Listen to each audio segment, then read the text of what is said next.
where we welcome new Maverick Hunters. It's cold in here. Where's the forge? Why is all the armor frozen? What is what is going on around here? Where'd the forge go? It's cold. Without without the forge, we can't make armor. We can't make new Maverick Hunters. These Mavericks have to be stopped. I have to figure out what's going on around here. Let's head back to the chair and warm up. Holy crap. Maverick Hunters Zero here. As you may or may not know, last week the chamber was hacked and bananas were flung about the chamber. We still have no idea where the hack came from or what's going on. But when the hack occurred, all of the gameplay footage from last week was deleted. So for the video this week, what we're going to do is we're going to rank all the Season 7 legends from S to D and elaborate on why I think they belong in those respective ranks. After we rank those legends, we will go ahead and discuss what we could do if we worked at Respawn, pulling the knobs and twisting the levers, what we could do to improve the legends to bring them up to par with Wraith. We might as well just put Wraith at S. Everyone loves Wraith. Highest pick rate in the game. Let's just call Wraith the bar, because that's all she is. She's the bar of how to make a good legend. So that's what we're going to do today. In lieu of a gameplay video. Hope you enjoyed this video, and I'll see you on the other screen when I hit this sweet transition.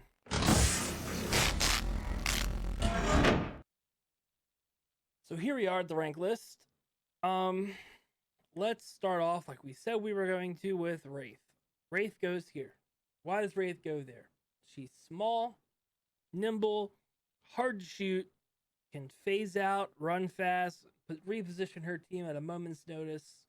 Lots of utility, highest pick rate of the game.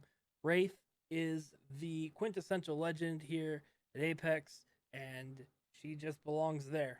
She's great. But in all seriousness, the ability to flank quickly, reposition quickly, and also reposition your team safely at the cost of repositioning one legend, as opposed to, say, Pathfinder with his grapple, where the team is exposed no matter how quick they are on the zip line. Wraith belongs there simply for the ability to reposition herself and her team effectively and quickly. So, moving along, we're going to order now. Bangalore. Bangalore is a solid, what do you think? Solid A. Bangalore at A. Last season, Bangalore would have easily been at B, right? But the buff to her ultimate, making the artillery bombardment explode quicker, as in when it hits the ground, it explodes sooner, makes her ult better, strengthens her, the ability to use her tactical offensively, and this is where I think Bangalore gets undercut. Her tactical is so strong to reposition, to juke shots, to be aggressive and get in the enemy's face, as of course retreating when needed, but really just sprinting, getting in their face, sticking your gun down their throat, hitting the massive shots to the head. All that stuff is great, and of course, the smoke utility. I mean, in a game where smoke grenades for everyone as a throwable would be great, Bangalore is good to just get you across the map quicker, faster, and safer.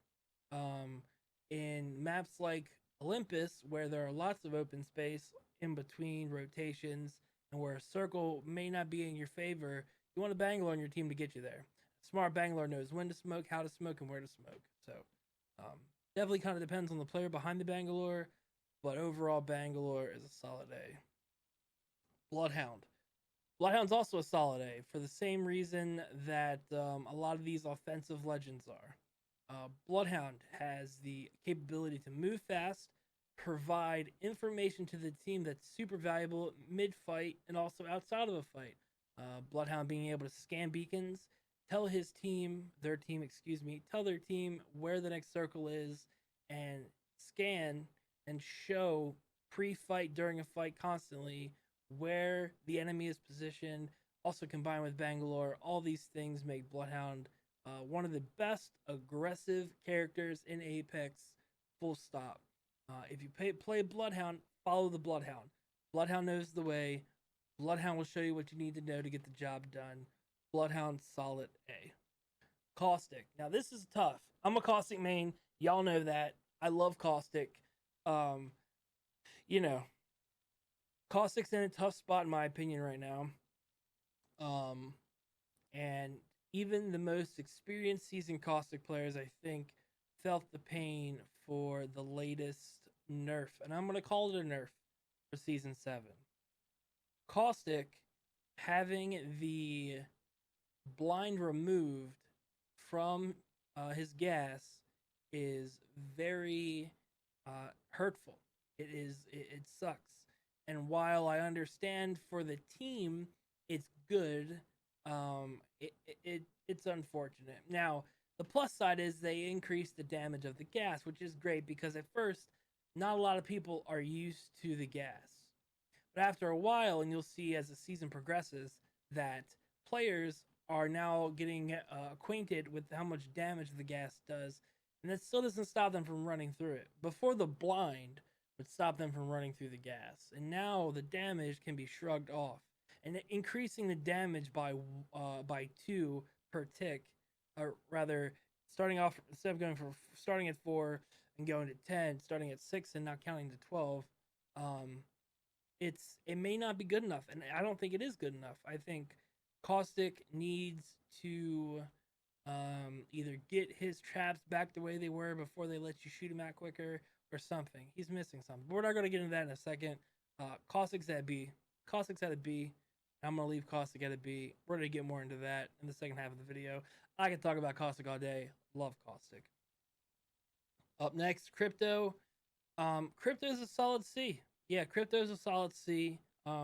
In comp, Crypto is great, but the reason Crypto is a C is because Crypto is so situational, and in pubs and even in ranked, unless you're playing a pre-made, a full stack, Crypto in solos is not that good. I mean, you could argue, newer players or inexperienced players or lower ranked players don't know what to do with a Crypto ult going off. And I think Crypto could be the absolute cracked god and still struggle with just strictly the abilities, right? And for this list, we can't really talk about aim. Aim is a player skill, not a character skill. And so Crypto on his skills and abilities is a good C. Might even be a B, but I'm gonna be safe here and just leave him at a C for now. Gibby, Gibraltar is an A character and should be played more. Very underrated character. Gibraltar abilities. His ultimate will kill you. One of the few ultimates in the game that will just straight up kill you and will wipe your whole squad. Has that potential. Gibraltar is a tank among men. His gun shield and his health is fortified. His gun shield, and then putting a red body shield on him is terrifying. Give him any major burst weapon, and you're gonna have a hard time. The dome shield and the quick res to help out his team when needed. Using the dome shield is a skill, but by and large, pun intended, Gibby is great. It should be played more. He just takes, in my opinion, he just takes a little bit longer to feel out a little bit. But Gibraltar is fantastic and should be played more. The only reason Gibraltar is not a S tier legend is because of how big he is. I mean, he is massive. So even though he has all those tanking abilities, he's just huge and easy to shoot. His hitbox is a refrigerator. So that's probably the only thing limiting him from being to S tier. But like I said, we'll break down the abilities here in a bit further.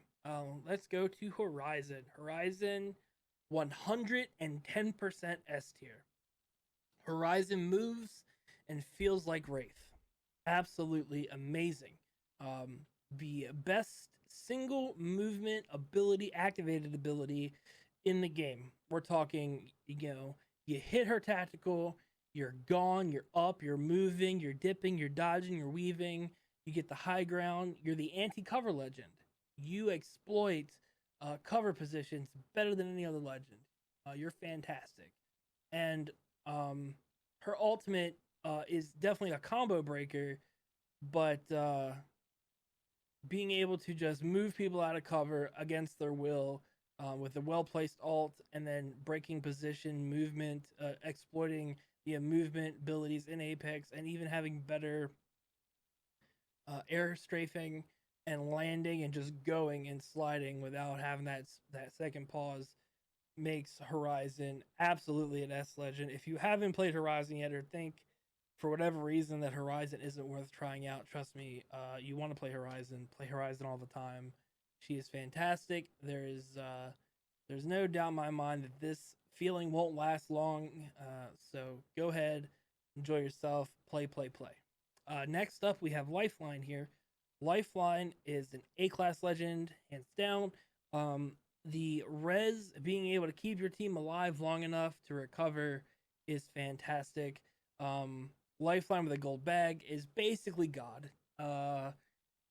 If your team is ready for it, a well placed Lifeline using her res ability, her passive to pick people up quicker is great. The shield is great. Um, the being able to peek and heal with Doc has always been good. And then the extra supplies out of the supply bins, providing more health to your team. Any character that can provide more ammo and more health to your team at no additional cost is a fantastic legend and should be characterized as such. Give players their ammo, give players their health, let inventory management be a skill, and have them have fun with the game. That's always been my philosophy and how I treated video games in general. And so Lifeline does just that with not only her passive, but her supply coming down. Also, in her supply crate, her ultimate having items in it that are also in the replicator also is great because it doesn't just exclude the replicator, it maintains her ultimate strength. If she couldn't do that, her ultimate wouldn't be as good as it is now. Um, all around great legend deserving of the A rank. Next up, we have Loba here. Loba is going to go. I'm going to put Loba in B. I'm going to put Loba in B. Again, Loba now being. Loba last season was a C, right? Teetering on a D. But I think the ability to gather all that ammo from a large area and having such a low cooldown, and on top of that, being able to um, start off the game with half her ult all ready to go, easy B, easy rank. I think again, when you don't have ammo, Loba's got the ammo. So while in combat she might not be as effective, the ability to arm your team to the teeth constantly, get kills, reposition, get kills, move, armor swap if you have to, as a armor swap out of her boutique mid fight if you have to, behind cover is fantastic. Loba's great. Also has the ability to reposition herself. Very good, easy B legend. You don't see a lot of gameplay with Loba at the higher tiers, but if you're someone who just is familiar with all the guns in the game, mechanics of all the guns, not afraid to pick up the first thing you see and run with it the whole game, Loba's great. Get your stuff and go. That's the kind of player that plays Loba. Easy B, uh, easy B ranking there. Mirage, yeah, Mirage is mm, oh man, I'm gonna put Mirage at C here. The only reason Mirage gets to C here is because Mirage can res invisible and can respawn invisible. If Mirage didn't have those in his passive, easy D, because Mirage is a selfish legend. He doesn't really do much for the team other than those two things I just mentioned. Um, and he has tells when he alts. He has tells when he reses. So if uh, if you're not good at psyching out your opponent, Mirage is the only character that depends on opponent psychology to work or not. When you shoot a decoy, if the opponent's smart enough to know if it's a decoy or not, how you finesse Mirage, and finesse is a great word for him. How you finesse Mirage around the battlefield inside is great. Mirage caught outside isn't as strong as Mirage caught inside, so he suffers from that a little bit, much like a Caustic would. Um, but through around cover and obstacles, you could easily juke around and use his ability the best you could. I also think that giving his decoys some HP was a good idea, but you know, it's not enough. And we'll get into what's enough here in a little bit, but I think he earns that C rank easily just for the respawn and invisible res. I think those things are great. Octane is unfortunately a D class legend. He doesn't do anything for the team anymore. I mean, I don't know how else to say it. Horizon completely outclasses Octane. Horizon replaces Octane with a significantly lower cooldown um, that gives you more verticality and more height. And it's unfortunate because Octane's pretty cool, you know, but much like Mirage, he's also a pretty softish legend with very little team utility. And again, now that Horizon exists, it's kind of hard to justify Octane being anywhere else. Yeah, it's unfortunate because Octane's kind of cool, you know, on paper. I wish I wish he could do even better, you know. Um, that's all I can really say. Horizon completely just trumps Octane in every respect. I mean, unless you're all about that passive heal, which is still respectable, but again, doesn't provide team utility. So, Pathfinder, Pathfinder, Pathfinder, Pathfinder, Pathfinder. Where do we put Path? Um, yeah, I think Path is a solid B. Pathfinder's a solid B now after they fixed his Q. Before they fixed that issue it was having when it started the cooldown. Definitely backed up. Pathfinder is no longer a legend where he can get in and get out quickly, which is okay. But Pathfinder has all the utility for the team. Pathfinder can get the jump on someone quickly, take them down, and if Pathfinder survives that first encounter or that initiation, then Pathfinder has the means to carry on and perhaps get out. Again, it all depends on how far Pathfinder got himself, but we'll say for 15 seconds. If he's in a fight for less than 15 seconds or about 15 seconds, he can also get out of there. Being able to scan the survey beacons, very important, providing intel to the team, otherwise perhaps wouldn't have, always very good. And then being able to reduce the cooldown of his zip lines for every beacon he scans, also very good. The zipline being able to reposition his team effectively and perhaps a lower cooldown cannot be understated. Getting the high ground is always a great advantage in Apex, especially now we're looking at legends who require high ground to be effective based off their abilities. You know, perhaps we want to get a Rampart up high. Perhaps we want to get Caustic or Watson up high to set up before a fight goes. Pathfinder is a leader in moving the team around the map effectively, getting them where they need to go quickly, and then setting up. Near the end of the game, Pathfinder is great because Pathfinder can just hold and be good to go. So I think Pathfinder earns that B effectively. Rampart's at a C. Even though they increased, even though they reduced the time it takes to set up a wall and they reduced the time Sheila winds up, moving her closer to just a legend who can just spray down enemies. She's not quite there. She's not quite there yet, but she's going in the right direction, and that seems positive. Not much else to say about Rampart. Yeah, her LMG skill is cool, but a lot of setup time required. A lot of turtling, if you will, is required to play a Rampart. So she's going to hang out with her two buddies there in the C category. Watson's next. Watson's kind of tough. Oh man. Watson is going to go A class, and I say that because she's a god in comp, but she's not picked at the lower ranks, lower levels in pubs. Respawn said themselves that they don't see a lot of legends going through Watson fences. Not a lot of people fall into the traps, and that's okay. They're really just preventative measure, and that's cool.